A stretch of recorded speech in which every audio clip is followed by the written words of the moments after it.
Hello दोस्तों, आज मैं आपके लिए एक बेहतरीन हॉरर कॉमेडी मूवी लेकर आया हूं, जिसे आपको एक बार जरूर देखना चाहिए। तो चलिए शुरू करते हैं। मूवी सिंपलर प्रेजेंट करता है काकुदा। मूवी की शुरुआत में हम एक बूढ़े आदमी को देखते हैं जो साइकिल से अपने गांव रतौड़ी जा रहा होता है, जो कि बहुत ज्यादा टेंशन में होता है क्योंकि आज मंगलवार होता है और उसे 7 बजे से पहले अपने घर पहुंचना था। इसके बाद हमें रतौड़ी गाँव को दिखाया जाता है, जहाँ हम नोटिस करते हैं कि हर घर में 2 दरवाजे होते हैं। एक दरवाजा तो सामान्य था, लेकिन दूसरा दरवाजा काफी छोटा होता है। साथ ही हम यह भी देखते हैं कि हर घर का बड़ा दरवाजा तो बंद था, लेकिन छोटा दरवाजा खुला होता है। जैसे तैसे वो बूढ़ा व्यक्ति समय रहते घर पहुंच जाता है और घबराते हुए उस छोटे दरवाजे को खोलता है। फिर हम एक घर में मियाँ बीवी को देखते हैं, जिसके घर में कोई नहीं होता और वे अंदर रूम में रोमांस कर रहे होते हैं। लेकिन तभी उस लड़के को याद आता है कि उनके घर का दरवाजा नहीं खुला है और वो घबराकर सीधा दरवाजा खोलने जाता है, बट तब तक वो लेट हो चुका था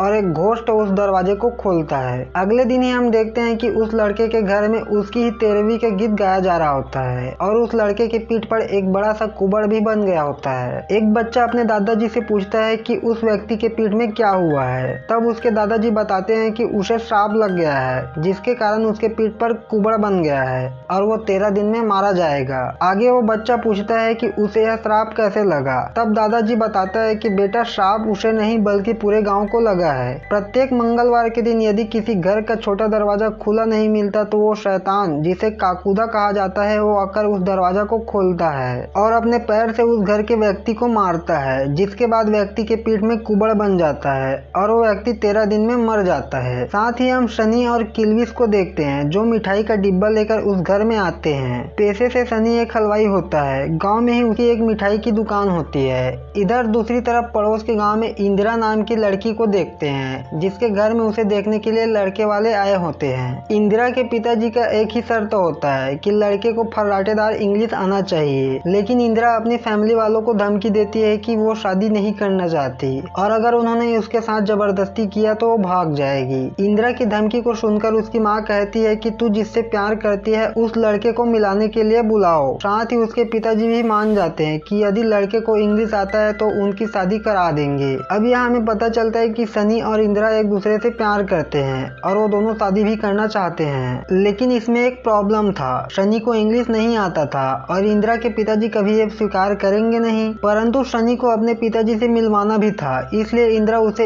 एक ऐसे लिख कर देती है और उसे याद करने को कहती है। इसके नेक्स्ट दिन इंदिरा सनी को अपने पिताजी से मिलाने अपने घर लेकर आती है, लेकिन वहाँ पर सनी इंग्लिश नहीं बोल पाता, इसलिए इंदिरा के पिताजी सनी को रिजेक्ट कर देते हैं। इस वजह से सनी उसके घर से निकल जाता है और जल्दी अपने गांव जाने लगता है, क्योंकि आज मंगलवार होता है। इसके बाद रात के समय इंदिरा के घर में एक दरवाजा को नोटिस करते हैं, जिसे जोर जोर से कोई खटखटाने लगता है, लेकिन उस दरवाजे को कोई नहीं खोलता और तब हमें यहाँ पता चलता है कि इंदिरा की एक बहन भी है, जिसका नाम गोमती है और उसे एक प्रॉब्लम है, जिसकी वजह से उसे उस रूम में बंद करके रखा जाता है। नेक्स्ट सीन में इंदिरा सनी से मिलने जाती है और सनी से कहती है कि उनके पिता तो अब उनकी शादी कराने वाले हैं नहीं, इसलिए अब उन्हें भागकर शादी करना होगा। लेकिन सनी मना करने लगता है। तब इंदिरा कहती है कि अब उसके पास कोई चारा नहीं है और इसमें उनकी माँ भी साथ देने वाली है, और रही बात उनके पिताजी की, तो उन्हें भी शादी के बाद मना लेंगे। और इसी के साथ वो दोनों पंडित जी के पास जाते हैं और शादी के लिए मुहूर्त पूछने लगते हैं। तब पंडित जी उन्हें बताते हैं कि मंगलवार को शाम के समय बहुत ही अच्छा मुहूर्त है, जिसे सुनकर सनी शॉक हो जाता है और डेट बढ़ाने को बोलता है। लेकिन इंदिरा कहती है कि उन्हें इसी डेट में शादी करना होगा, क्योंकि ऑलरेडी उनके पेरेंट्स लड़के ढूंढ रहे हैं। ना चाहते हुए भी सनी मान जाता है। ऐसे तैसे करके मंगलवार का दिन भी आ जाता है, लेकिन सनी अभी तक इस बारे में अपने पेरेंट्स से बात नहीं किया होता है और इसी के चलते सनी के पिताजी सत्संग में बाहर चले जाते हैं। बेचारा सनी बहुत बड़ी मुसीबत में पड़ जाता है और इंदिरा को कॉल करके गाँव में चल रहे श्राप के बारे में बताता है और साथ ही यह भी बताता है कि उनके पिताजी सत्संग में चले गए हैं, इसलिए वो नहीं आ सकता, क्योंकि मंगलवार के दिन एक व्यक्ति को घर में रहना आवश्यक है। लेकिन दूसरी तरफ इंदिरा गुस्सा करते हुए कहती है कि वो इन सब बातों को नहीं मानती और यदि वो आज नहीं आया तो फिर वह उससे कभी बात नहीं करेगी और ना ही उससे शादी करेगी। इसलिए सनी को जाना पड़ता है और उनकी शादी भी हो जाती है। साथ ही साथ शाम का वक्त भी हो जाता है। अब सनी अपने घर जाने के लिए बाइक चालू करने लगता है, बट बाइक स्टार्ट नहीं होता और सनी की टेंशन बढ़ने लगती है। इसलिए वो अपने दोस्त की साइकिल लेकर जाने लगता है, लेकिन बीच रास्ते में साइकिल की चैन टूट जाती है। वो देखता है कि समय होने वाला है, इसलिए वो दौड़ते हुए घर जाने लगता है। अब जैसे ही घर पहुंचता है और छोटे दरवाजे को खोलने लगता है, लेकिन उस दरवाजे का लॉक अटक जाता है। अब समय भी हो जाता है और सनी काकुदा की गुर्राहट को सुनता है। नेक्स्ट दिन सनी के घर में उसकी 13वीं का गीत शुरू हो जाता है, क्योंकि सनी के पीठ पर भी कुबड़ बन गया था। सनी वहीं पर कुर्सी में बैठा था और उसके पिताजी भी वहीं पर उदास बैठे थे। तभी वहाँ पर इंदिरा की एंट्री होती है और वह सनी के पिताजी को बताती है कि वो उनकी बहू है और कल ही उनकी शादी हुई है। आगे इंदिरा कहती है कि ये कोई श्राप नहीं है बल्कि बीमारी है और इसे ठीक किया जा सकता है, बट इसके लिए उसे दिल्ली लेकर जाना होगा। तब सनी के पिताजी कहते हैं कि उनके पास सिर्फ 13 दिन है और इस 13 दिन के अंदर सनी को ठीक करना होगा, वरना उसकी जान चली जाएगी। इसी के साथ सनी और इंदिरा दिल्ली जाते हैं, जहां डॉक्टर उन्हें बताता है कि सनी का ऑपरेशन करना होगा और ऑपरेशन के थ्रू ही इस कुबड़ को हटाया जा सकता है। और लकीली सनी का पीठ ठीक हो जाता है, जिससे इंदिरा और घर वाले बहुत ही खुश होते हैं। बट दूसरे ही दिन वह कुबड़ फिर से वापस आ जाता है, जिससे इंदिरा काफी परेशान हो जाती है और उसे भी समझ आ जाता है कि एक्चुअल में यहाँ कोई बीमारी नहीं है बल्कि सच में श्राप ही है। इसी के साथ वे उस हॉस्पिटल से जाने लगते हैं। तभी वहाँ पर एक अननोन गार्ड इंदिरा को एक कार्ड देता है। इसके बाद वे लोग वापस गाँव आ जाते हैं। इससे घर के सभी लोग और भी परेशान हो जाते हैं। तभी इंदिरा उस गार्ड के द्वारा दिए गए कार्ड को देखता है और उस नंबर पर कॉल करता है। दूसरी तरफ विक्टर नाम का एक व्यक्ति कॉल उठाता है, जो कि एक घोस्ट हंटर होता है और वह पेंटिंग बनाकर किसी भी घोस्ट को पकड़ता है या फिर उसे मुक्ति दिलाता है और वह अभी एक आत्मा को मुक्ति दिलाकर ही आया होता है। इंदिरा विक्टर को पूरी कहानी बताती है, जिसे सुनकर विक्टर को इस केस में बहुत ही इंटरेस्ट लगता है। विक्टर इंदिरा को बताता है कि अभी तक उसने बहुत सारे केस सॉल्व किए हैं, लेकिन काकुदा का केस थोड़ा अलग है। इसलिए विक्टर अगले ही दिन उस गाँव में पहुँच जाता है और इंदिरा और सनी से मिलता है। इसके बाद ही वे सभी मिलकर खेतों के बीच में जाते हैं, जहाँ पर एक बिजुका था, क्योंकि गांव वालों को मानना था कि काकुदा इसी बिजुका में रहता है। अब विक्टर बिजुका के सामने खड़े होकर पेंटिंग के थ्रू इस केस को सॉल्व करने लगता है। एक्चुअली में विक्टर अपने मंत्र से आत्मा को अपने शरीर में बुलाता है और वही आत्मा उस पेंटिंग को बनाता है। तभी बिजुका के आसपास बहुत सारी मक्खियां भिनभिनाने लगती है और वह बिजुका जिंदा हो जाता है और वो बाकी सभी लोगों पर हमला करने लगता है। सभी अपनी जान बचाने के लिए इधर उधर भागने लगते हैं, जिससे कि विक्टर भी होश में आ जाता है और सभी लोग वहां से वापस आ जाते हैं। विक्टर उस पेंटिंग को देखता है, जिसमें एक कुआं और उसके ऊपर कौवे मंडरा रहे होते हैं। उन्हें समझ आ गया था कि इस कुएं में कुछ न कुछ राज तो दबा हुआ है। साथ ही उन्हें पता चलता है कि यह कुआं कुकू पहलवान की हवेली में है, जो कि बहुत दिनों से बंद पड़ी हुई है। इसके बाद ही वो सभी उस हवेली में जाते हैं, जहाँ विक्टर को वहाँ कुआं मिल जाता है। विक्टर अपने फ्रीक्वेंसी मीटर को निकालता है और उस मीटर में कुएं के पास से ही सिग्नल आ रहा होता है। विक्टर उस जगह की खुदाई कराता है, जहां हमें 2 व्यक्तियों के स्केलेटन मिलता है, जिसमें एक तो बच्चा था और दूसरी एक महिला की होती है। साथ ही उस बच्चे के सिर में एक टोपी भी होता है, जिसे विक्टर ले लेता है। लेकिन तभी वहां पर मक्खियों की भिनभिनाने की आवाज आती है और साथ ही काकुदा भी, जो कि उड़ रहा होता है। और तब हम यहाँ काकुदा को पूरी तरह से देखते हैं, जो कि एक बौना होता है और दिखने में बहुत ही भयानक होता है और इसी के साथ उन सब पर हमला कर देता है, जिसमें विक्टर थोड़ा घायल भी हो जाता है। लेकिन तभी इंदिरा अपने हाथ में पकड़े मसाल को काकुदा पर फेंक देती है, जिससे वह गायब हो जाता है और वे सभी उस स्केलेटन को फिर से दफनाकर वहां से निकल जाते हैं। दूसरे दिन विक्टर उस टोपी को देख रहा होता है, जिसमें उसे गोयल सर्कस के बारे में पता चलता है। इधर इंदिरा के पिताजी सनी से मिलने आता है और कहता है कि तुम तो शायद बच नहीं पाओगे और इंदिरा विधवा हो जाएगी, लेकिन तुम चाहो तो उसे विधवा होने से बचा सकते हो, उसकी दूसरी शादी कराने के लिए मानकर। अब बेचारा सनी उसको भी लगता है कि वे सही कह रहे हैं। दूसरी तरफ विक्टर और इंदिरा गोयल सर्कस जाते हैं और इस सर्कस के पुराने मालिक से पूछताछ करते हैं। तब इनको पता चलता है कि रतौड़ी में उनकी टीम बहुत साल पहले गई थी। तब इस टोपी को उनके टीम का एक बौना व्यक्ति पहनता था जिसका नाम गुल्लक होता है। वैसे तो गुल्लक बहुत ही तेज था, लेकिन उसके पास एक अनोखी शक्ति भी थी। अगर वो अपने दाहिने पैर से किसी व्यक्ति के पीठ पर मारता था तो उस व्यक्ति के शरीर का दर्द खत्म हो जाता था। एक्चुअल में गुल्लक उल्टा पैदा हुआ था और इसलिए उसमें यह शक्ति थी। जब वे रतौड़ी गांव में गए थे तो उस गांव के सरपंच की पीठ पर बहुत ज्यादा दर्द होता था, इसलिए वो इसका इलाज कराने के लिए गुल्लक के पास आया होता है। उनके साथ में कुकू पहलवान और गाँव वाले भी आए होते हैं। हमारा गुल्लक एक लात में ही सरपंच की पीठ की दर्द को हमेशा के लिए खत्म कर देता है, जिससे सरपंच और गाँव वाले बहुत खुश होते हैं और गुल्लक को उसी गाँव में बसने की रिक्वेस्ट करते हैं। जिसके बाद गुल्लक भी वहीं रुक जाता है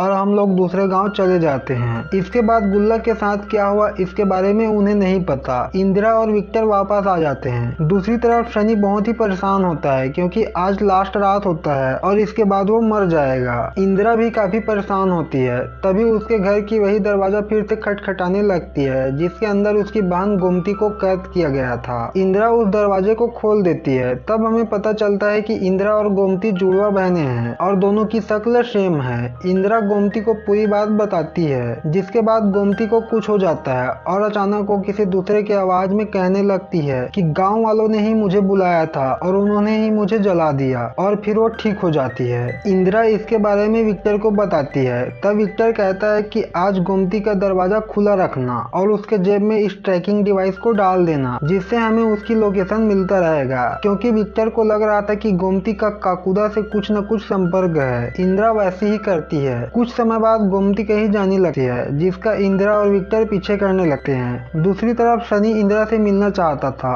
और इसलिए वो अपने दोस्त के साथ इंदिरा से मिलने के लिए उसकी गांव जाने लगता है, लेकिन बीच में ही उसे इंदिरा और विक्टर मिल जाता है जो कि गोमती का पीछा कर रहे होते हैं। अब वे सभी साथ मिलकर गोमती का पीछा करने लगते हैं। वो सभी देखते हैं कि गोमती उसी बिजुका के पास जाती है जिसमें काकुदा रहा करता था और उससे हंसते हुए बात करने लगती है। तभी सनी का दोस्त उस बिजुका में आग लगा देता है, जिसके बाद आग के बीच से उड़ते हुए काकुदा आता है और गोमती को पजेस कर लेता है और उन सभी पर हमला करने वाला होता है। लेकिन तभी बचने के लिए विक्टर गोयल सर्कस के मालिक का नाम ले लेता है और तब गुल्लक पूरी कहानी बताता है। तो असल में रतौड़ी गांव में गंगा और शिबू नाम के माँ बेटे रहा करते थे। गंगा विधवा थी और शिबू गुल्लक का बहुत अच्छा दोस्त बन गया था। वे दोनों साथ में हंसते खेलते। एक दिन शिबू रोते हुए गुल्लक के पास आता है। उस दिन मंगलवार होता है और शाम के 7:15 बज रहे होते हैं। शिबू गुल्लक को बताता है कि उसकी माँ की तबीयत बहुत ही खराब है और उसके पीठ में बहुत ही ज्यादा दर्द है, इसलिए वो गुल्लक को साथ चलने को कहता है। लेकिन गुल्लक ने अभी तक किसी महिला को टच नहीं किया था और वो इसे गलत समझता है। इस कारण वो शिबू के साथ जाने से मना करने लगता है। बट शिबू के आंसुओं को देखकर वो पिघल जाता है और उसके साथ जाने लगता है, जिसे कुकू पहलवान देख लेता है। कुकू पहलवान गुल्लक से बहुत चिढ़ता था क्योंकि गुल्लक से पहले वही था जो इस तरह के प्रॉब्लम का इलाज करता था, लेकिन गुल्लक के आ जाने के बाद उनका सारा धंधा चौपट हो गया था और वो गुल्लक को अपने रास्ते से हटाना चाहता था। अब उसे मौका मिल जाता है। वो अपने लोगों को लेकर गंगा के घर जाता है जहाँ पर गुल्लक गंगा का इलाज कर रहा होता है, लेकिन कुकू पहलवान जानबूझकर गंगा और गुल्लक के रिश्तों का गलत मतलब निकालता है और गाँव में फैला देता है। साथ ही गुल्लक को बहुत पीटता है और उसका घर भी जला देता है। गुल्लक गाँव के सभी घरों का दरवाजा खटखटाकर मदद मांगने लगता है, लेकिन किसी ने भी घर का दरवाजा नहीं खोला। गुल्लक ने जिसे ठीक किया था वो भी उसकी मदद नहीं करते। कुकू पहलवान गंगा और शिबू को मार देता है, जिससे कि गुल्लक और गंगा की सच्चाई बाहर न आ सके और उन दोनों की लाश को हवेली में कुएं के पास दफना देता है। इसका मतलब था कि विक्टर और इंदिरा को जो स्केलेटन मिला था वो गंगा और शिबू का होता है और वो टोपी गुल्लक ने ही शिबू को दिया था।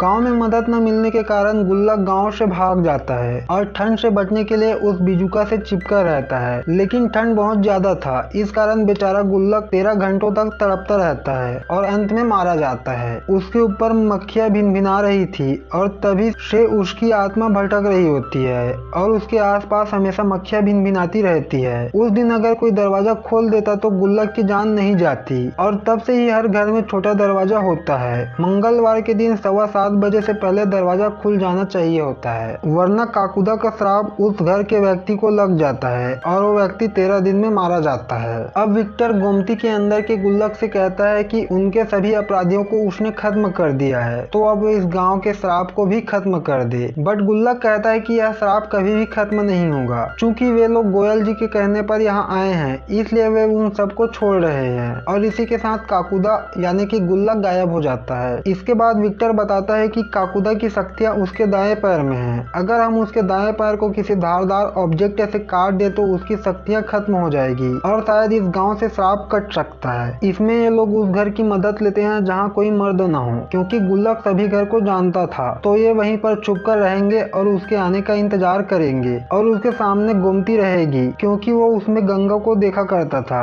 इसलिए वो उसको नुकसान नहीं पहुंचाएगा। गोमती उसे बातों में उलझा कर रखेगी और विक्टर आकर उसका पैर काट देगा। लेकिन ऐसा हो नहीं पाता, क्योंकि उसी समय पर वहाँ सनी आ जाता है। उसे लग रहा होता है कि इंदिरा किसी मुसीबत में है। खैर गुल्लक यहाँ पर काफी गुस्से में आ जाता है, लेकिन विक्टर गंगा और शिबू के स्केलेटन को जला देता है, जिसे देखकर गुल्लक और भी बौखला जाता है। लेकिन इंदिरा गोमती के भेष में आकर उसका ध्यान भटका देती है, जिसके चलते विक्टर गुल्लक के पैर को काट देता है, जिससे गुल्लक आजाद हो जाता है और शनि का कुबड़ भी ठीक हो जाता है। शनि के पिता भी इंदिरा को बहू मान लेते हैं, क्योंकि उन सब के प्रयास से ही गांव में लगा श्राप खत्म हुआ है। अब इसके बाद मिस्टर विक्टर वापस जाने लगता है, लेकिन तभी वहाँ पर गोमती आती है, क्योंकि वह दोनों एक दूसरे को पसंद करने लगे थे। लेकिन फाइनली विक्टर जाने लगता है और उस पेंटिंग को फेंक देता है, जो कि उड़ते हुए जला हुआ बिजुका पर जाकर गिरता है, जहाँ पर अभी भी मक्खियाँ भिनभिना रही होती है, यानी कि अभी भी गुल्लक का श्राप खत्म नहीं हुआ है। अब लास्ट सीन में हम उसी बूढ़े व्यक्ति को देखते हैं जिसे मूवी की शुरुआत में देखा था। मंगलवार का दिन होता है और शाम के 7:15 हो रहे होते हैं। तभी उसके घर के छोटे दरवाजे पर कोई दस्तक देता है, जिससे वह डर जाता है और डरते हुए दरवाजा खोलता है। लेकिन वहाँ पर कुछ बच्चे मजाक कर रहे होते हैं। लेकिन कुछ ही समय बाद फिर से दरवाजा खड़कने की आवाज आती है, लेकिन इस बारी दरवाजा खोलने पर बच्चे नहीं होते, बल्कि गुल्लक होता है, जो कि उस व्यक्ति पर हमला कर देता है। यानी कि गुल्लक की बात सही था कि यह श्राप कभी भी खत्म नहीं होगा। और इसी के साथ यह मूवी समाप्त होती है। तो दोस्तों, आपको यह मूवी कैसी लगी कमेंट कीजिए, शेयर भी कीजिए और हमारे चैनल को सब्सक्राइब कीजिए। तो अभी के लिए थैंक यू फॉर वॉचिंग। मिलते हैं हम एक नई मूवी के साथ।